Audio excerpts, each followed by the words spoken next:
Hey guys, welcome back to my YouTube channel. My name is Simeon, and yeah, thank you for watching this video. This is your first time coming back to my YouTube channel. Please don't forget to check other videos. I'm sure you, if you find this video interesting, you will definitely see other videos that are related, and then you can also watch that. And if you also like my content, don't forget to subscribe below at the bottom. And yeah, let's get into today's video.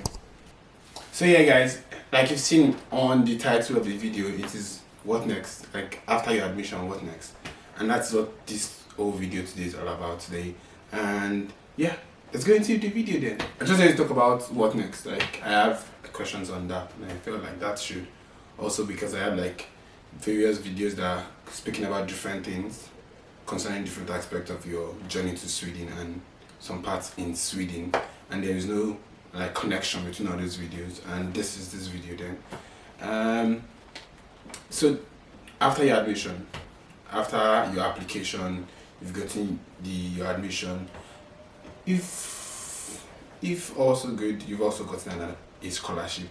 Congrats to you, congrats on your admission.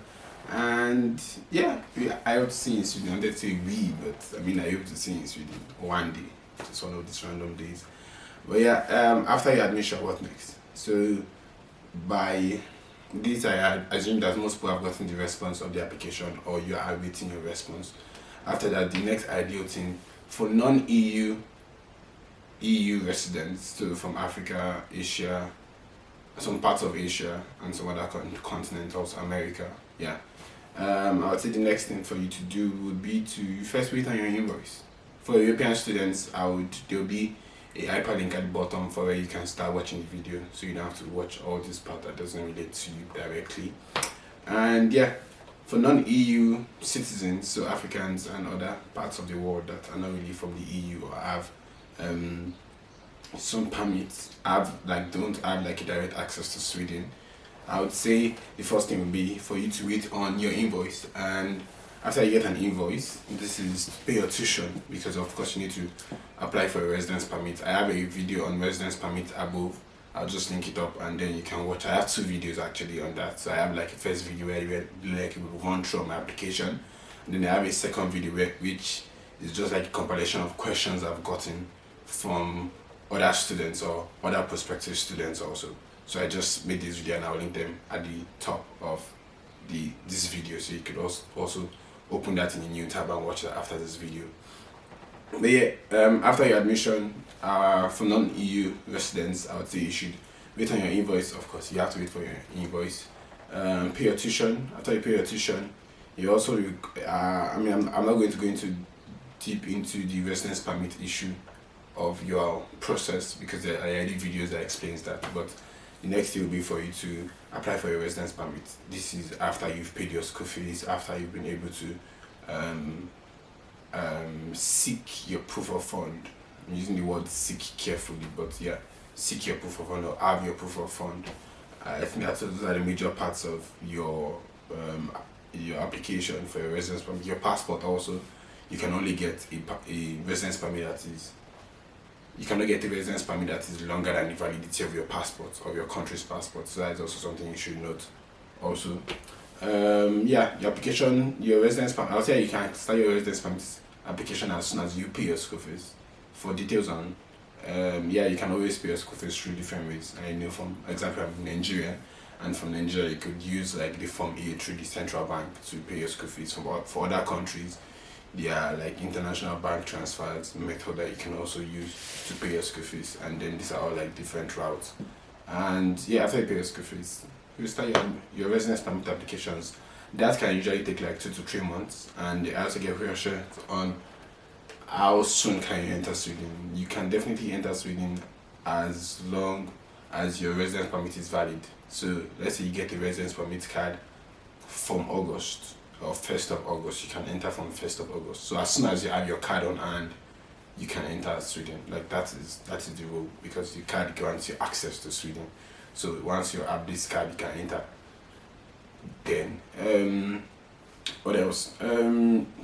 Usually people enter, like people decide to come to Sweden before their school starts. Like for example, when I started school on the 17th of started school on the 17th of August or 17th, 19th ish, and I think I came on the 18th. And I think I came here two days or 1 day after my what's it called, when I was supposed to come to Sweden. But you know, you have the first week, which is like a kickoff, where you have like activities with other students, and then yeah, so that was good for me.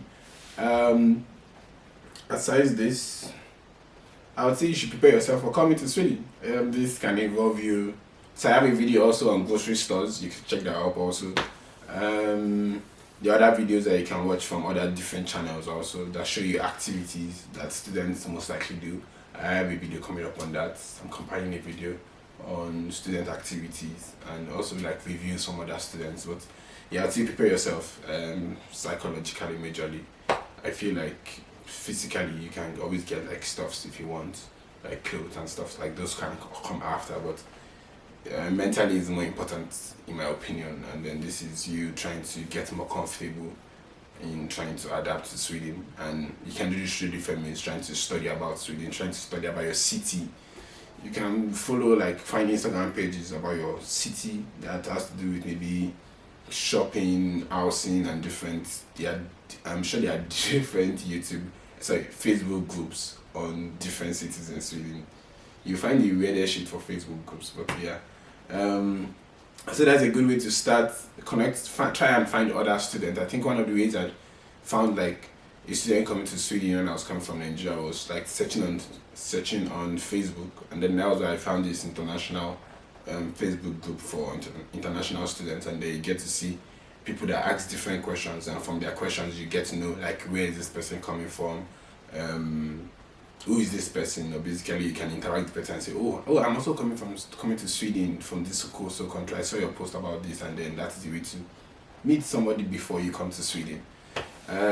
You could also follow your school's Instagram page or your city's Instagram page. I think different cities have, like, for example, Young Shopping has this like visit Young Shopping's page. I don't know if it's owned by the commune, but I know there's a page like that. So you can find similar pages like this and also follow them just to acclimatize.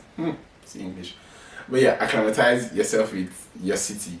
So find Facebook group, find Instagram pages that has to do with your city, and also follow and try to see what your city looks like before you come, or try to, like I said, acclimatize yourself with your city. For European students, the process is actually quite very, very simple because you are an European student. You can travel into Sweden without checks. So for European students, I'll say the process is removing the residence permit at the beginning and taking it to the end. So for European students, the process is you, after you get admission, of course, you can come to Sweden without a permit or an application to reside in Sweden. So you can first come to Sweden.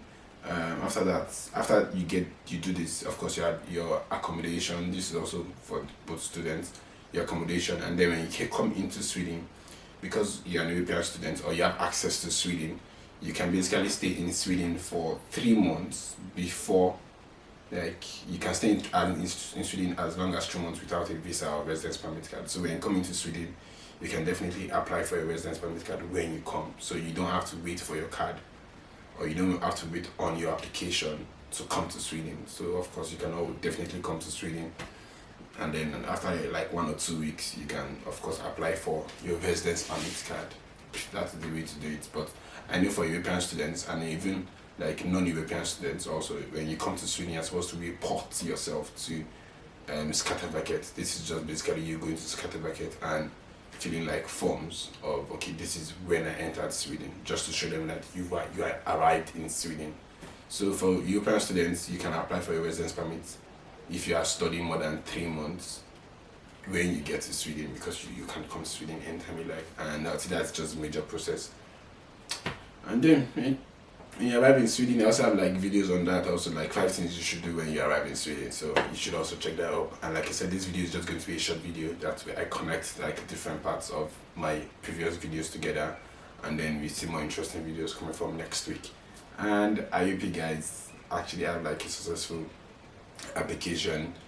For people that ask questions on interviews, like I said, there's a video that I've mentioned stuff like this. So if you just ask me questions about this, I will still refer you to the same video so you actually get like answers to your question and more answers to questions that you've never come up with.